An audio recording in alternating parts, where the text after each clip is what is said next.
బాబా నిన్ను ఒక్కసారి చూడాలయ్యా, నా గుండె చాటు బాధ నీకు చెప్పాలయ్యా.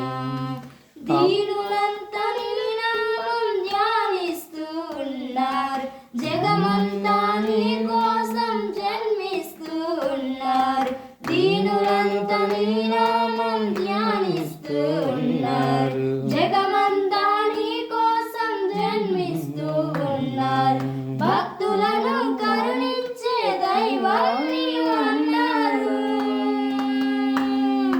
బాధలను తొలగించే బంధువు నీవన్నారు. మమ్ము మరచి నీవిక్కడ మరుగైతే అట్టరా, మాకు మరచి సిరిడిలో శిలవైతే తప్పురా. మమ్ము మరచి నీవిక్కడ మరుగైతే అట్టరా, మాకు మరచి సిరిడిలో శిలవైతే తప్పురా. బాబా నిన్ను ఒక్కసారి